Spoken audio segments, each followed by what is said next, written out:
Welcome to Playing with Fire, the podcast for people who are ready to custom build their love. We're talking about non-monogamy, however you design it, as an individuation opportunity. Want to leave the default and make your life spectacularly you? You're in the right place.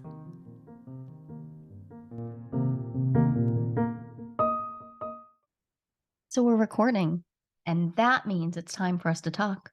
Oh, right. That's what these are for. That's right. So, okay, I'm loving this episode. I'm very excited about this episode, and we're not going to waste a lot of time pre-talking about this episode because people should be listening to it. Right. It's fantastic as it stands.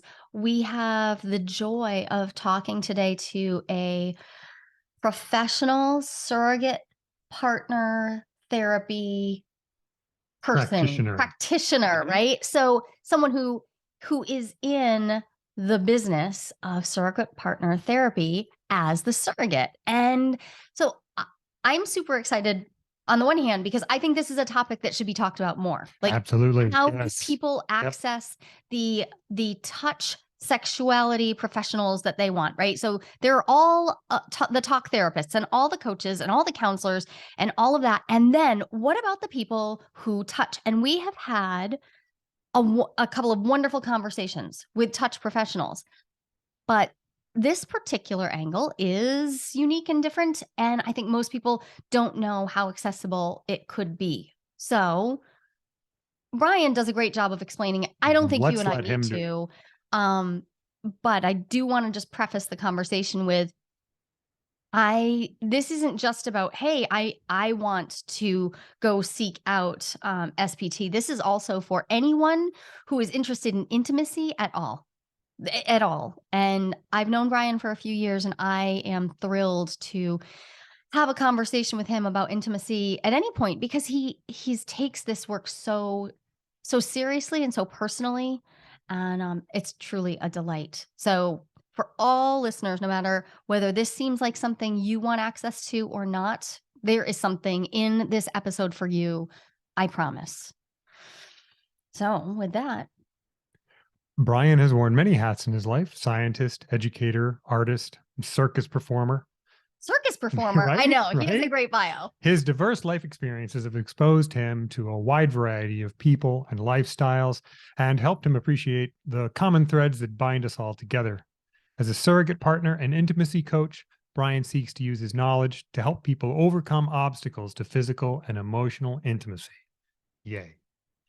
His practice is rooted in patience, authenticity, vulnerability, touch, and sometimes a little bit of humor.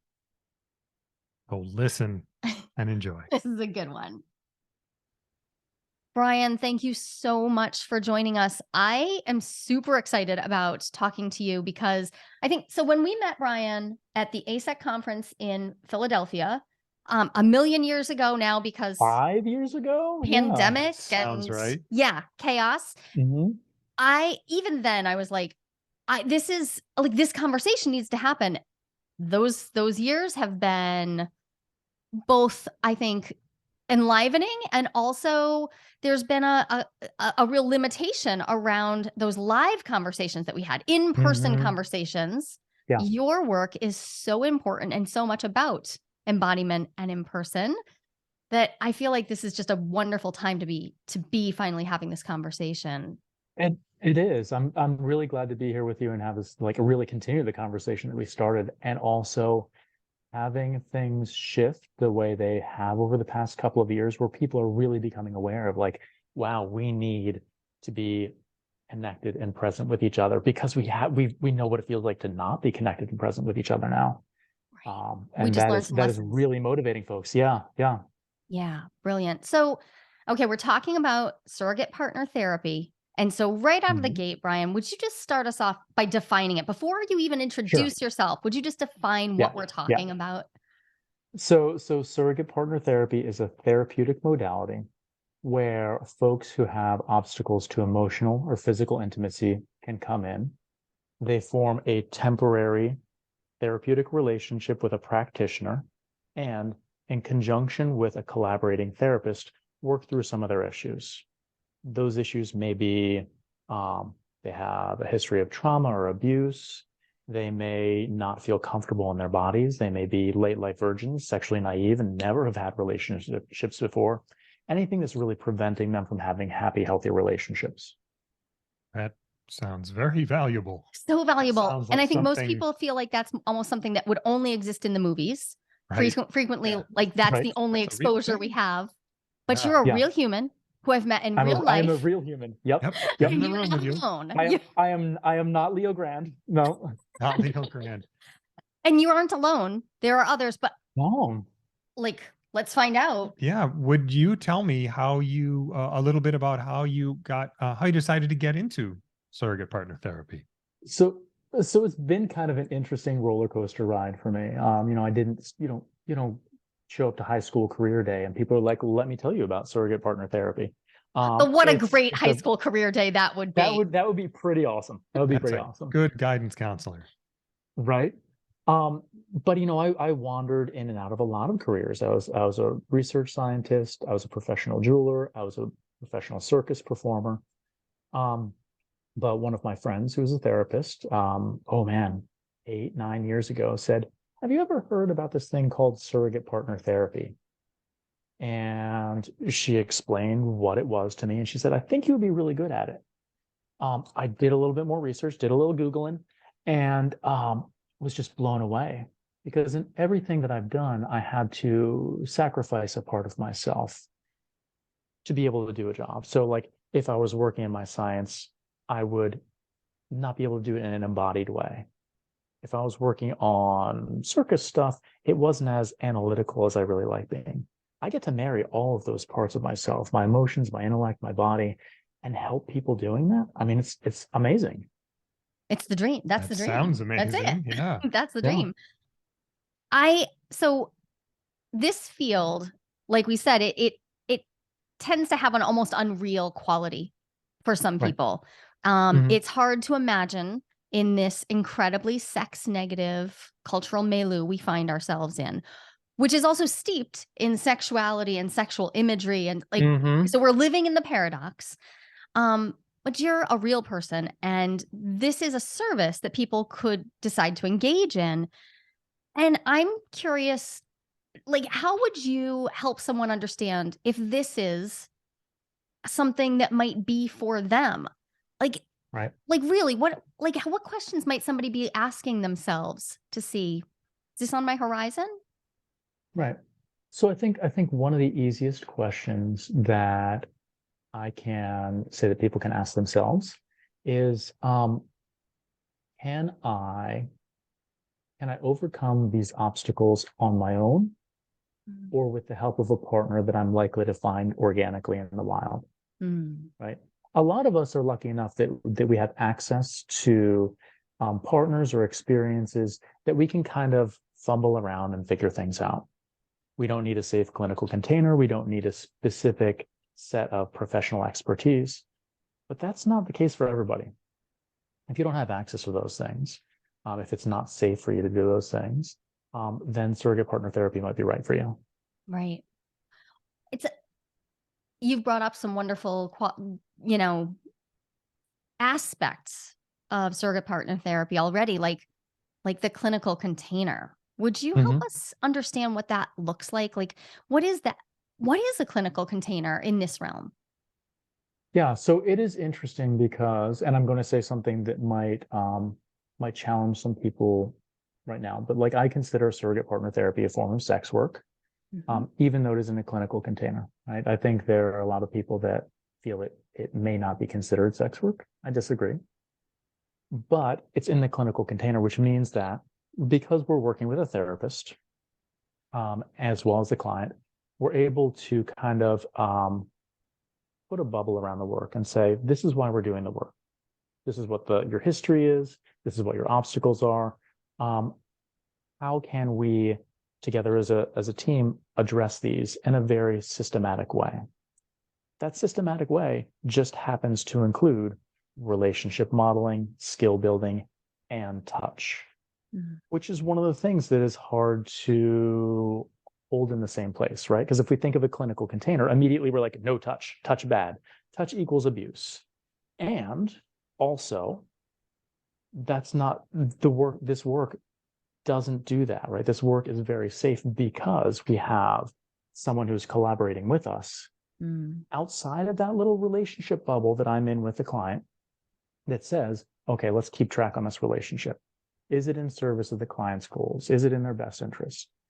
And hopefully, if all goes well, yes, it is, right? Like we are constantly checking in with each other about how is this feeling, right? This is not a prescriptive rote process that we do step A, B, C, and D, and then magically you're fixed. It is very client driven. Yeah. It must be organic and alive. Yeah, because one of the higher concept things that we're working on is like, what is it like to be in touch with your desires? What is it like to be able to articulate your wants to another person? So while I come in as a professional with a certain set of tools in my toolbox and maybe a general idea of what the arc of the work looks like, I'm always encouraging clients, like, what does this work look like for you? What do you want to get out of it? What does done look like? That's brilliant. That's a big question. That all by itself can create a container. Just identifying how would we know that you had achieved this goal, which is interesting because it's more reminiscent of the coaching world versus the therapeutic world. And so I focus on the coaching realm for that same reason, because I love being able to say, how would we know when we've achieved this piece of work? I don't think any of us has ever done, right? But you can be done with a piece of your work and you can identify it and know it. And there's something to really celebrate there, something that often gets missed in people's growth processes, that acknowledgement that you could enter a process, grow, change, learn, and officially achieve something, actually celebrate it. Like we've crossed this threshold into a new part of your life and your process. Right. Oh, yeah. What I love is watching clients come in and having them say, okay, I know I'm going to be done. I like, my goal of this work is to do the sex. I don't know. Most people come in because they feel like they can't do the sex, whatever the sex is, whatever doing the sex looks like. But then towards the end, they're like, I don't know if I'm ever going to know that, right? Because you bust open the idea of what doing the sex is, right? Right. And also, they come to this realization often that like, it might always be challenging. It might always be a little bit uncomfortable because with new partners, when we're managing our own communication and relationship dynamics, it's hard, it's challenging work. Like it's not always going to be easy like it's in the movies. Right? There is no perfect. Right. There's no perfect. And because you're in a relationship, I mean, this is the taboo thing, right? Acknowledging the fact that these are all relationships. They can be clinical relationships. They can be carefully monitored relationships, but they're relationships. Therefore, they have a quality of unknowability. We have to enter into that space. The courageousness that it takes, to me, like just to stand in that and really be aware of all that you can't know. I was just talking to somebody about intimacy, and the being vulnerable and present and encouraging vulnerability and presence in someone else takes a lot of courage. And I love Ken, what you're talking about, like presence. Like often folks come in and they say, what keeps me safe in a relationship is a set of rules. Like as long as we follow the rules, everything will be okay. Yeah. And in the work, what we get into is like, what keeps us safe, what keeps us connected is presence, is curiosity, right? Like that's how we stay in good, healthy relationship, because life is fluid, life changes. Like what was a steadfast rule 5 years ago may not be relevant now. So how do we develop the muscles that enable us to navigate that flux, navigate that fluidity? Like SPT is a great way to do that, not just for like clients that need the work, but it's something that like we can transpose those lessons into all relationships. And I think it can be an amazing lesson. Yeah. I'm intrigued to think about, so my first exposure, I think like many people's first exposure to the whole notion of this was through the movie, I think it's called The Sessions, right? Like look back, Helen Hunt, right? You get this idea of, oh, in a container, this could be a very valuable service. But I'm guessing that the field has grown and changed, as well as that's a Hollywood depiction of a person's experience filtered through many lenses and writers. But I would love to hear your view on how has the field changed? Because what you're talking about sounds so Right. refined. I can't help but think it's come a long way. It has changed a lot. SPT, surrogate partner therapy, has been around for 50 years. It was created by Masters and Johnson. And really, surrogate partners at the time were used as stand-ins for folks that didn't have access to a partner through a couple. And they were just agents of physical sensate focus exercises that built from platonic intimacy, hand-holding, face caress, all the way up into sexual intimacy. Yeah. In the very beginning, surrogate partner therapy was very therapist-led, right? The therapist would say, these are the steps of the process. Surrogate partner, you carry out these processes with the client, and then things will magically work. Almost like a technician and a... Yeah. Gotcha. Yeah. There was a very definite hierarchy in the relationships. And I think the movie The Session depicts a lot of that very accurately, right? But it does in the movie The Sessions, it's like what, six sessions or something like that. Yeah, it's so very, very fast. Tight container, especially for such an intense need base, right? Like this was not a subtle, like, oh, I'm afraid. There were real physical challenges too. And what that demonstrated is very much the opposite of how I work, right? Like I work mostly with cis females, AFOB folks, trans folks, where safety and consent and communication is huge, right? Like I walk in as in a male body, and I immediately symbolize like a lot of things that have prevented clients from being happy and healthy in relationships. Yeah. So what we do now, what I do, what others do, is spend a lot of time on trust and communication. How do we feel safe in our bodies? How do we know when our bodies are saying that? And how can we encourage our partner to co-author that safety with us? Yeah. That may take months just to do that. That's what I was thinking. Yeah. Co-author safety.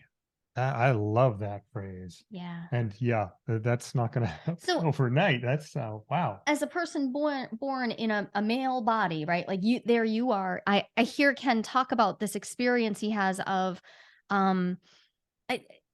acknowledging all the privilege and all the threat he represents to people. And Ken, you're like me. You're a jacked guy, right? You walk in the room, people notice your masculinity, right? Yep, they do. Yeah. Whether I want them to or not. Yeah. Yeah.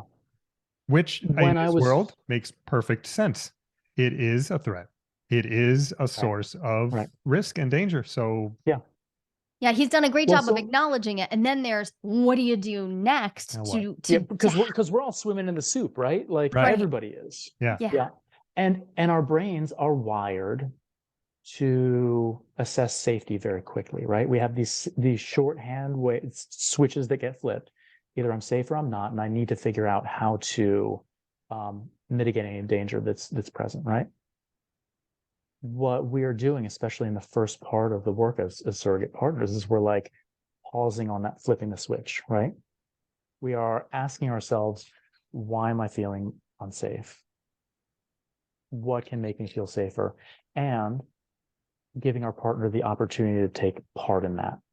How do we co-create it? It takes a while to slow down these rote processes that just surround us every day, that are programmed in our body, inside and outside of our body. But it's amazing to see what can be possible when we do that, right? We talk about vulnerability and connection. What do we want to have in a partnership? What do we want to have in a good date?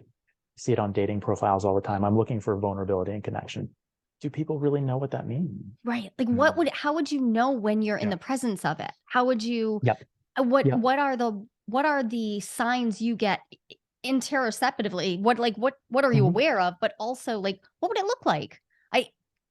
If I say I'm looking for vulnerability, I may have a completely different experience of what that looks like, what it sounds like, than anyone else. And we really have to grow our lexicon here. It's like we're using those words as a Mhm. stand-in for just so much. And Yep. walking around in the world, I mean, that's why I'm wearing a purple shirt with a little baby unicorn on it that says glitter Mhm. is my favorite color.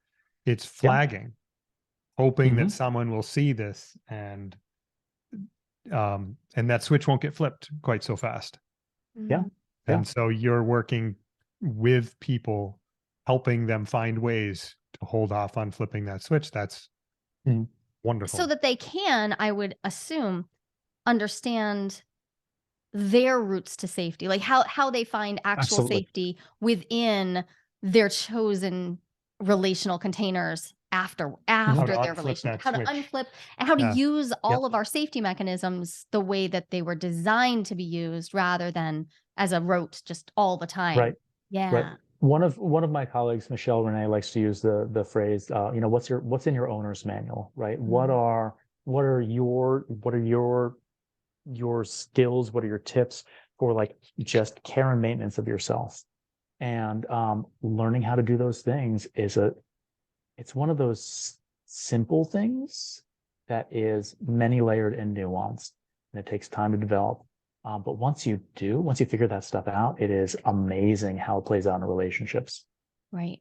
And so do you also get into the layers where so they become aware of what their owner's manual is, Mm-hmm. and then how to communicate that? Because that, I find that's where my work gets really sticky, is many people are starting to notice where their boundaries are, where they would like, Mm-hmm. how they would like to receive touch, how they would like to interact in relationships. And then they hit this wall where they're like, yep, so I know these things, but I don't have any idea how to get them. What do I do next? So this is where I'm super excited. Like my favorite take home message from the work of any of the things that we do is an exercise called May I Will You. And I would love to take a couple of minutes to explain it, Yeah, because Please do. it's something that you can do on dates. It's something that you can do with a partner that you've been with for 20 years. But it is a way of systematically building safe, vulnerable communication. And we just ask each other, may I or will you questions, but it's in different phases. In the first phase, no matter what the question is, no matter what we're feeling inside of our bodies, the answer is always going to be no. Yep. Right? Because if we can't make space for a no in the room, it's really hard to find a yes. Right. But we're just not just rote answering no. We're answering no and checking in. Is this in alignment with how I'm feeling? Yeah. Right? You're starting to Is this understand that internal Yep. sensation of no, and whether it's that an interoception that you're authentic talking about? no, or Mhm. whether you're saying that no because it's part of the assignment. Like calibrating Exactly. your no. Yep. Nice. Yep. And then we ask each other, may I or will you questions, and then we automatically answer yes. Right? There's no action, there's no follow through. How does that feel? So many of us have been raised to be people pleasers. Yes comes naturally, right? Yeah. But what does it feel like to answer yes and have that be incongruous with what we're feeling inside? Yeah. And then share that with your partner, right? Like, I just answered yes, but that's not in alignment with what I'm feeling on the inside. Yeah. We And have just opened a huge door there. I played this game in an embodied space with people, like other educators. We all know that we're practicing our yes and no all the time. And invariably there are a couple people pleasers in the room who are like, I can't do it. I can't even bring Right? myself to Right? find the no. Right? And so I Right? love the noticing, calibrating to the Mhm. yep, it's one thing to have your yes and your no. It's another thing to know whether it's in alignment internally. Mm-hmm. Yeah. So another thing that I do when we're doing this exercise, we ask questions. I call this weighing ambivalence. You know, there's a lot of messaging in our culture that if it's not a hell yes, it's a hell no, and there's a reason for that, right? Like in consent culture, we need to be very mindful of people's boundaries. It's better to err on the side of caution. But I want folks to start to tease apart the nuance, right? Is it a 62% yes? Is it a 98% yes? What's the difference? And we do that by starting to like list all the things that make it a yes and make it a no. And when we share that with each other, we invite conversation. Yeah. Right. And maybe our partner says, oh, well, that thing that you're worried about happening, like that's not where I'm coming from at all. And they get to say, oh, okay, we get to put that, like, that's not a part of the equation anymore. Right. Yeah. So there's where we get into the real nuances of any exchange, any request is not a simple request anymore, because every request, every may I, will you is a conversation starter. But that's not how most of us imagine the world to work. And I know I was taught as a child, I was taught to expect unfairness and to expect black and white thinking, and I was expecting that. And so here I am about to turn 47, and I'm like, wow, it is still day by day challenging to let myself stay in the nuance. And literally every part of my work is about nuance, and I still have to wrestle with it. So I love the clarity of doing an exercise like this and playing this game. Yeah, so much of it is giving ourselves permission to slow down, right? Like we want to answer quickly. We want to get to the next thing. Life is fast. We're all busy, but we just need to slow the fuck down and be curious. I'm a huge fan of Emily Nagoski and her book Come As You Are. And I think one of the most beautiful things I learned from that is like relationships, desire come out of being in a space where you can be curious. Right. Right. Really making space. That's not just the idea of being curious. Yeah, but really. My experience in sexual situations, the internal pushback that I have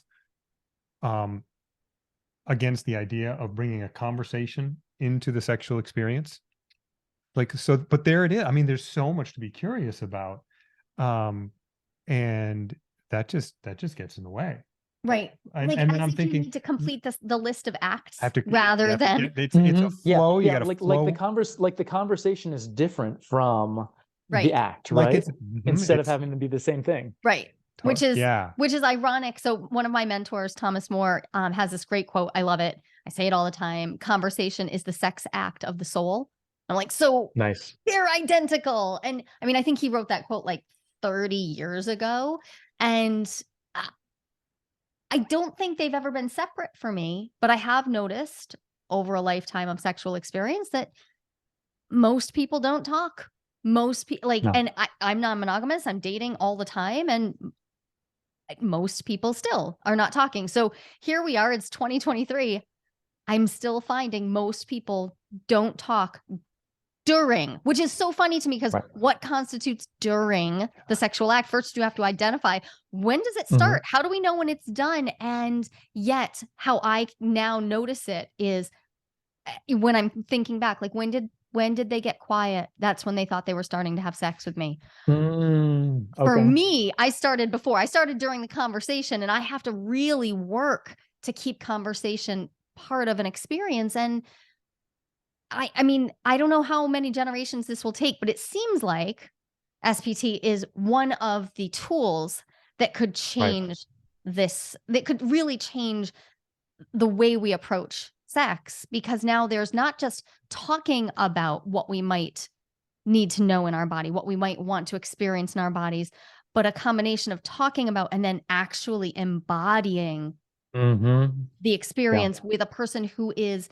skilled and is not afraid of touch, right? Like, because the therapeutic container can be a wonderful thing, but you're right. Like you said it at the outset, like touch is immediately put into the category of abuse. I've had therapists who would not so much as high five me, let alone hug me, right?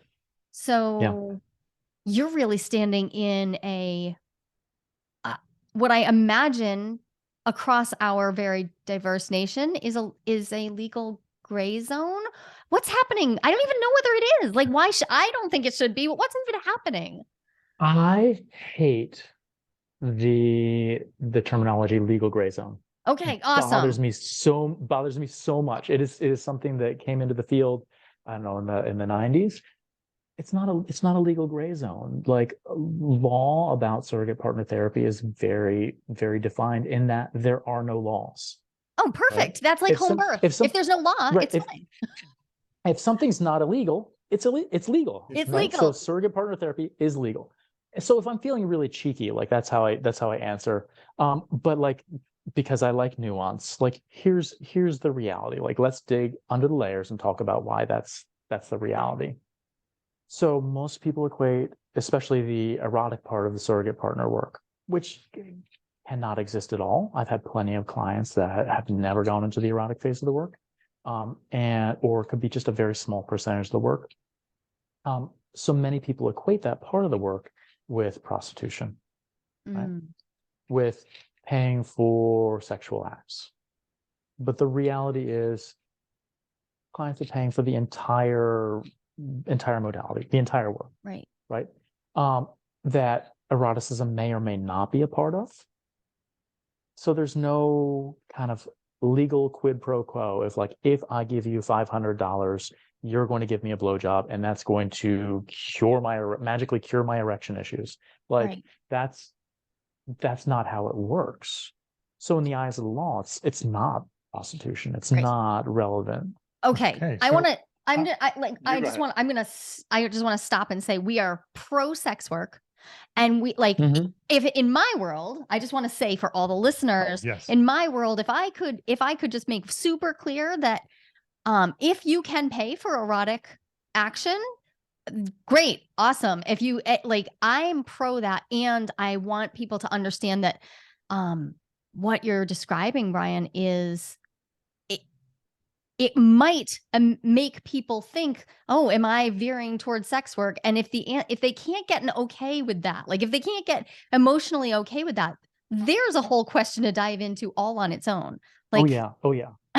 And yes, and it's interesting for me, right? Like, because I phrased all of that in a very othering way, right? That it is not sex work, and yet I identify as a sex worker. Right. I do other full service sex work myself, right? Different hats, different types of containers, but touch is healing, pleasure is healing. So what do we do in a sex negative culture? What do we do in a culture that is very litigious and worried about following the rules? Yeah. I like the reality is, I think there are many people that would probably be just as well served doing full service sex work or some version of it. Yeah. And they come to surrogate partner therapy because that seems like a softer, gentler legal version of it. Right. Like, or they're afraid, or they don't know the access route. We've had, a sex worker talk with us on the show last summer, and it was so helpful to me to just remember that this isn't about legality only. It is also about what we allow ourselves to imagine as possible for us. Like, we have to make space in our imagination. So I can imagine people saying like, well, I wouldn't do this. I wouldn't go to a sex worker, but I would do SPT, which is I'm loving that you're standing right there saying, yeah, well, I'm both. So then what? What are you going to do? Because it really brings to bear, like, this is a nuanced conversation, and all of these things are worth talking about. Right. Because of the place that I hold in the professional world, people come to me and they say, like, I have a client, I'm a therapist, I have a client, would they be appropriate for surrogate partner therapy? When I started the work, I had no idea that there was such a nuanced field of touch work out there, right? You have surrogate partner therapy, you have professional cuddlers, you have sexological body workers, you have somatic sex educators, and a lot of different types of professionals that don't have specific titles like that, pro doms, so when clients come to me and they say, like, is this the right modality? I'm like, so here are aspects of the work that are a big part of surrogate partner therapy, right? It's part of a larger a larger therapeutic process. Yeah. It involved emotional intimacy and connection as well as physical intimacy. Mm-hmm. Like, some of those things may work for you and some of those things may not. You know, And somebody might not be a, looking to do that full. So that's so interesting right. that we're referring to full service sex work, and then SPT includes the emotion. Like, there's specifically the inclusion of consent work and emotionality, and Yeah, so interesting. I'm Full and fuller service. I'm not sure. Like, I'm having a good time Like, replaying the beginning of our conversation where, so if the sex act starts with the conversation, mm-hmm. and now we're talking about full service sex work, are we talking about like really good conversation? yes. Because yeah, That's I mean, the artificial boundaries are confusing, and I mean they've confused me my whole life. I know. Yeah. And I wanted to give you the opportunity to answer this question because I could see that you wanted to answer it, and it's a clear answer. What is the legal status of surrogate partner therapy? It is legal. There you go. Like, there's the there sound. it is. That's it. That's the soundbite I was going for. Yeah. Yeah. But now we deal with a lot of people, all the stuff we have in our heads about all of these, all the context of it all. Right. I think a lot of people conflate their feelings of discomfort around the legal status. Right. And we make that, so that's a way to create an illusory sense of safety. It's illusory because it's not even real, but also because it doesn't actually increase our safety. That's not increasing my safety at all. Whereas having conversations, honestly, even listening to this conversation could potentially increase someone's sense of safety around, oh, this is stuff people talk about. Actual people talk about this. Professional people talk about this, because there's nothing unusual about it. No, like, it's, if I am doing my job right, I am challenging myself all the time. I am having therapists and I'm having clients ask me, like, well, what do you feel about that? Like, why do you feel about that? And there might be some times where I'm like, I don't know. Like, I'll have to get back to you on that. And that's okay. Like, even as someone who does this work all the time, it's okay for me to come in and say, I don't know. Yeah. Yeah. So that brings me to, you talked about the container, right? And if I understand correctly, the container is about the triad of the person and the therapist and the SPT, that, like, you've got this this system. Is that always how it looks? Is it always a triadic model? Right. So I tend to say that if you're doing surrogate partner therapy, you're working in a triad. You can do all sorts of other great work outside of a triad. It's just not surrogate partner therapy. I appreciate that. You know, I do intimacy coaching with couples and singles. How it's structured is a little bit different. Like, my boundaries of the work, I will not have, you know, erotic contact with the client if I'm just working in the context of intimacy coach. But I also bring a lot of the same tools to the work as I do in surrogate partner therapy. Yeah. It sounds like you spent a lot of time getting clear on your own boundaries and being able to communicate those well, which, I mean, modeling is such an important part of intimacy work, right? Like, just showing someone what's possible by being it, by doing it. But I have a few stickier questions that I want to ask, because I feel like they're thinking about one of them too. Yeah. Good. Around the edges. Yeah. Go ahead. Mine was, so you're talking about the relationships. Do people fall in love in the course of whatever it is that falling in love means? Whatever that means. Yeah. Right. Well, and that was going to be part of my answer, right? Like, this work inherently investigates what attachment feels like, right? We are forming a relationship, even though it's in a very tight clinical container. And some of the feelings that I associate with love, like feeling seen and seeing the other person, compassion, caring for their well-being,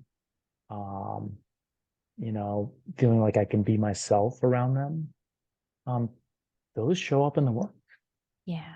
right? It's not a fairy tale happily ever after love, but there's a deep emotional connection. So like, what is love? I don't, you know, Yeah. that's a question that everybody can answer individually, but like love comes into it.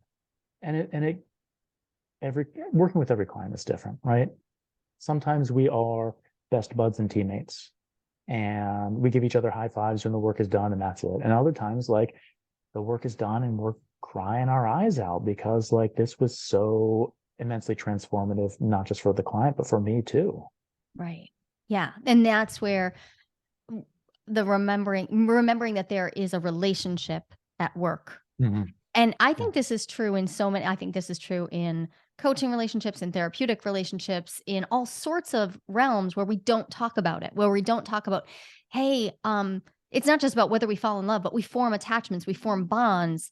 Right. And so how we enter and how we exit these relationships, or how we allow them to come to at a conclusion, even if that conclusion is a pause, how we Mhm. do that feels like just as much a teaching moment and a learning moment as any other part of the work. I was just talking about this earlier today with someone about how important closure is to the work. Yeah. Right? In our culture, we have this understanding of the happily ever after, right? That there's the courtship, the following in love, and then there's what on into infinity. Right. That's not necessarily how life works, right? All sorts of things can cause the end of a relationship, whether it's a relationship in the wild or you know, a working relationship like surrogate partner therapy. Part of what we do in the work is acknowledge that. We call it out. We walk together through it. We have very intentional closure where we process the relationship, all the things that we got out of it. We make space for the grief. We Yeah. make plans for what we're going to do in the future. I just love this so much in my work with people who are transitioning between a mono and a non-mono paradigm, right? One of the things that is not hit on is the grief, like the grief of Yeah. change, even a change that's deeply desired, right? So making space for grief as a foundational element in my growth process. That to me feels like Yeah. that's just sound psychological hygiene, like Yeah, making it is. space for grief. And it's not just grief of the thing that you were transitioning out of. It's Right, grief for your relationship with this often foundational concept that is now being altered. right, right. And Right. all the imagined futures, I often find that people Mm-hmm. they have to grieve the imagined futures that they had, even the ones that were really uncomfortable, even the ones where they were like, they noticed that they would be profoundly happy to let this thing go. So all their imagined futures were not pleasant, not things that they wanted, but that doesn't mean that we don't have to grieve them. It's Yeah. just about the change, Yeah. acknowledging that we have now grown, we've changed, and so that thing will not be anymore, and really allowing ourselves to just be with what we feel around Mm-hmm. that change. And adding to that, there's the grief of missed opportunities of the past Mm, that I'm coming to Oh, this realization yes. now, but there Yeah. was something that I wasn't able to do in the past that, man, I wish I had that opportunity if I just knew what I knew now. yeah, I think, probably once a week now, but once a day in our earlier, conscious, like the shift into conscious relating, Ken would just bring some piece of grief around all of the missed Yep. opportunities because Mm-hmm. and it's funny though, Years because of absolutely miserable connecting. it, There's a lack but of skill and also, imagination. And but it keeps happening. And that's fascinating to me because now we've been doing this kind of relating for 14 years. And still, because you're growing, you look back, and I do too. I yeah, look back and I'm like, oh, look what I could have done 5 years ago. yeah. Look what I might have had. Mm-hmm. Right. And that was while I was in the work, actively deconstructing my ideas. And we can't make ourselves grow faster, and we can't be done before we're Nope. done. It's so I hear that you're creating such intentionality that there really is space for people to have a depth of experience, and then to experience this amount of closure that lets them integrate it better, lets them integrate what has really transformed. Yeah, and that's why this is such an intense therapeutic process. It's not strictly about the touch. It's about how are we making peace with the past versions of ourselves who couldn't do the things that we are doing now? How are we kind of setting a course into the future where we're like, okay, I now have the skills. I'm going to try and use these skills and try and establish healthier relationships. But I'm also going to hold compassion for what I have now and my limitations now, that I'm not going to assume I'm going to do it perfectly. Right. Like how do we navigate where we are in time and understand that it can be fluid and changeable, and also like right and wrong may not be relevant. It's just like we're doing what we can with what we got. Right. And really being, you said at the beginning, coming back to presence, how present can we be to our own process and to any of our partners' processes? Just how can we be there with that? There's another question though, and I got to ask it because I think everybody thinks this under the surface. Like, so Leo Grand was a movie, right? There's a movie, right? There's an experience. When we think about people doing this work, the question of attraction, like how do you do, like what? I mean, I could ask this question from so many directions. Like, is there an expectation of attraction, and how do you even deal with that question? People must come in and say like, well, how can you do this work? But when attraction is just chemical and it's just magic. And that is such a good question. So I want to start off by laying like a high level concept of like surrogate partner therapy process that we go through. It represents a pretty massive paradigm shift in how people view relationships, chemistry, attraction. Yeah. Right. We often say like, oh, a person has to look this way or have these traits for us to be attracted to them. That is the quick and dirty shorthand trap that most people fall into, right? It's a trap. It's a trap. On the other, it's a trap. It's a trap. Yeah, Admiral Akbar in and Star then, Wars. Right. It's not a moon. And then the apps just make it even easier to fall into that trap because we're swiping based on a couple of pictures usually. Everything fast, right? Fast. But if we slow down, if we get curious, we're going to find those qualities, like I said before about the emotional attachment of like, I feel like I can be seen with this person. Or seen by this person. I can be myself. Like, and I'm feeling like I am very curious about who they are. That is attractive. Yeah. Right? It is literally attractive. Yeah. I'm curious. It is literally attractive. Therefore, I want to expend attention toward this person. That is the experience of attraction. Is. Yeah. Oh. Yeah. So it may not be the Hollywood version of like sparks flying, like clothes getting ripped off and stuff like that, but it is a deep attraction that can be cultivated. And I use that word very intentionally, like cultivated. Like this is something that is a practice that we can learn how to do. We can learn how to find connection with other people. That's not to say that I feel connection or attraction to everybody. Like there are some people that I'm not in alignment with. That makes me think that there may be times where you're just like, does it ever happen that somebody gets into a particular SPT experience and you're like, yeah, you know what, this just doesn't match up. It just, for whatever reason. Right. Yeah. So oh man, there's some good things that come out of that question. So one is like I come into this work wearing two hats. I'm a practitioner and I'm also a person. And I have to honor Brian the person if I'm going to do the work well. And sometimes Brian the person is going to say, I don't want to do this with you. Whether it's in the moment, like, I don't want to give you a big hug because I just had a huge burrito and my stomach is feeling real gross, right? Like Brian the person is not here for the hug in the moment. But also like, if we are entering potential for erotic work, Brian the person just isn't feeling really connected to you. And I would actually short circuit the process, give the wrong information if I were to say, let's just go through the motions and do the things. So you can't just be a technician. You have to integrate yourself. Yeah. And you have to be able to have a full know yourself, I'm hearing. Yeah, absolutely. Absolutely. Yeah. Another part of that, though, is I come into the work with what I call compassionate willingness, right? If we're looking at a spectrum of authentic yes, proactive desire to like a pretty hard no, there's a lot of stuff in between there. Yeah. From kind of a wanting to a willing to a nope. And my willingness is what enables me to do this work.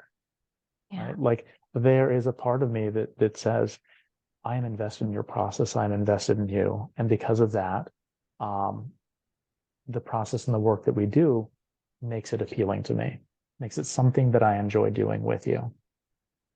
Now, if someone is not engaged in the process and they're like, fuck you, just touch me, that's a hard stop for me.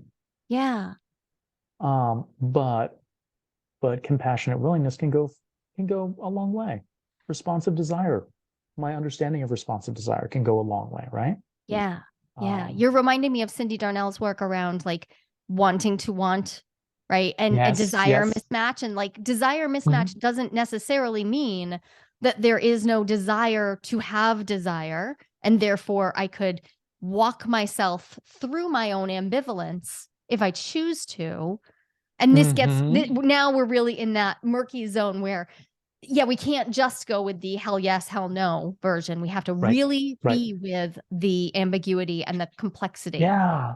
This is why we plant the seeds of ambivalence and ambiguity in the very beginning. Because when we get to those feelings, and those feelings are often really charged, we get to say, remember that stuff that we've been practicing for the past 6 months? This is it. Like, this is the juicy stuff coming up.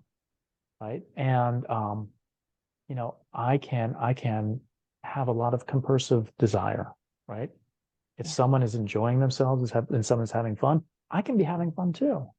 I have to be aware of, like, I'm always internally asking myself, like, is this feeling coercive? Am I in a people pleaser space right now? Yeah. But the reality is, like, that's a muscle that I've trained pretty well. Yeah. Didn't always have that trained well. But to be able to bring that into the room and say, okay, I think I'm in this space right now, and not have that be a mood killer, but have that be a reflection of our connection is amazing. I heard you just name something that I rarely hear anyone talk about, but compulsive desire, right? So allowing yourself to derive the fulfillment, then, is what I'm understanding, the fulfillment and the joy out of the fact that they're getting joy. So basic compersion, but now contextualizing it as you're actually you're granting yourself agency.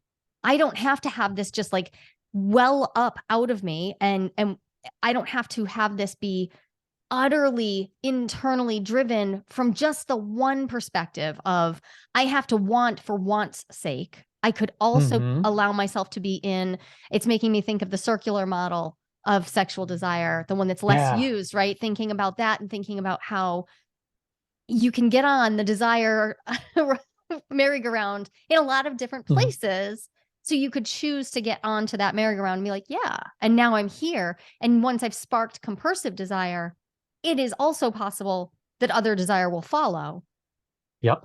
And we have to stay out of the idea that, well, if just start and you'll be there, you'll get there eventually. So like we have to hold the tension of not falling into coercion while also allowing for the potentiality of many ways to find joy in erotic or sensual. That's some high level nuance.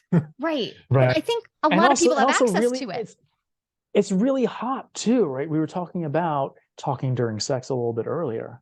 Like, this is what's sexy for me. Like, where are you now? Like, where are you on that spectrum of wanting to want? Right. And like having, like, taking a beat to be like, oh, I think I'm here. Yeah, let's see if we can try this thing. Like, yeah, okay. So I've never had this conversation with anybody, but you just brought something up that I have a lot of clients talk about, and it's tricky, but they name a desire that they feel from their partner. Their partner has expressed that their desire, and Ken, you've expressed this before, that you derive the most pleasure out of bringing someone else pleasure. Except that can flip into coercion, right? Because now I can feel so I'll use Right. us as an example Sure. because here we are. Here we are. So I could easily find myself feeling like I have to either perform pleasure, which is not the same thing as pleasure, or Yep. like I'm broken if I'm not providing pleasure. And so now we can be in a terrible feedback loop of Right. I'm presuming that you are seeking out my pleasure. Therefore, now I have to almost force myself to find pleasure. And this is a deep part of my own work. I've been working through my sexual abuse history and trying to figure out where are all the triggers. And one of them is around this concept. Yep. So it is such a tender area. I'm just curious if you have any thoughts on this complex subject. Absolutely. So I love Betty Martin's Wheel of Consent, right? And some of the questions that it brings up. Who is it for? Yeah. Right. So if you're saying, I want to please you, let's take a beat and let's ask, who is it for? Because if me, the asker, who is wanting to please you, if it's for me, then we can really get into a performative dynamic. Right. And the wheels come off really fast. But if the authentic answer is, I want to give you pleasure for you, and you're like, fuck yeah, pleasure me. Yeah. Then things can go well, and we'll check in periodically. But yeah, that question, who is it for? If we just stop and ask that question, can really slow down a process that could lead to really, really unhealthy dynamics. Yeah. And make space for a no during, right? Because Right. then we have, Right. if we're going to make space for a question as gentle as it can be asked, right? In the middle, who is this for? Asked in the middle of a sensual act. And then creating enough space around that for the person to check in and find out, and then be able to say, yeah, you know what? I'm a no for this. And then continue to be in some sort of dialogue, whether that's a physical dialogue or a verbal dialogue about what's next then. Because again, like, I don't know when sex ends, but I know a lot of times connection ends when I have a no or you do, and we don't voice it. So then we have to unplug in some almost violent no, because we can't figure out another way. So we pull away. I wanna loop way back to the beginning of the conversation when we were talking about that exercise, may I, will you? Yeah. And there's a very important part that I left out, and I did that for the sake of time, but I'm finding that it's a pretty glaring omission now. Whenever our partner responds to a may I or will you question, especially if it's no, we say thank you. Oh. Right. Thank you. Yeah. That is, and we are not necessarily thanking the no specifically. We are thanking our partner for holding their own boundaries, for committing to our connection. Yeah. You know? Yeah. For being in that process. For being in the process. So if kind of bringing back up to the current conversation, if there's a dynamic where we're asking who is it for, and some person feels like, oh, I'm doing this, I'm being performative and I'm doing this for someone else, and I'm having to ask to stop, then the response to that should be thank you. Yes. I'm a hell yes to that, Brian. Yeah. I really am. Because when someone has given me a thank you to my no, I've never ended those relationships.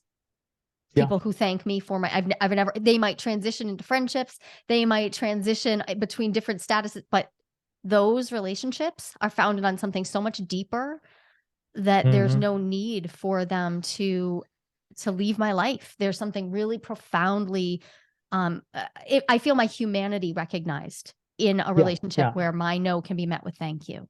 There's a fundamental respect for your humanity that comes with that. And like, that's, bringing everything back to what we started the conversation with, surrogate partner therapy. Like, this is what surrogate partner therapy helps people feel what it feels like to be respected as a human. Yeah. Right. And that is unfortunately unfamiliar for a lot of folks. So there you are doing this work, which is Just amazing. And thank you. How can people learn more about you and how to Okay. access that work and Because follow your it's work? so broad too. I want to give you time to talk about how people might learn more about SPT and how Right. people can follow you specifically within that Right. work. Yeah. So the field has been going through an amazing renaissance lately. We are leveling up our game in a way that like maybe the profession hasn't evolved in this way in 20 or 30 years. Because we are starting to talk about the work on a higher level. We are starting to look at some of these new types of cultural awareness that we're having, and feather that into our work. One of the organizations that I helped found, Surrogate Partner Collective, is doing a lot of that within the industry. They're going to start a new training soon, but they are also doing some amazing networking. I also am part of at a group called Embrace SPT, and at Embrace, we're really trying to be a resource group for people that are currently surrogate partners and people that are therapists. We have some amazing fundraising opportunities that will help fund and facilitate the training of new surrogate partners, and also clients that may find there to be a financial barrier to getting the work. So we're really trying to improve access across the board. Yeah. And access is My about knowing where, and then there's financial access. So we're going to list all the resources in the show notes. Cool. I'm totally, I know that there's actually so much going on. What else? Where else should people be looking?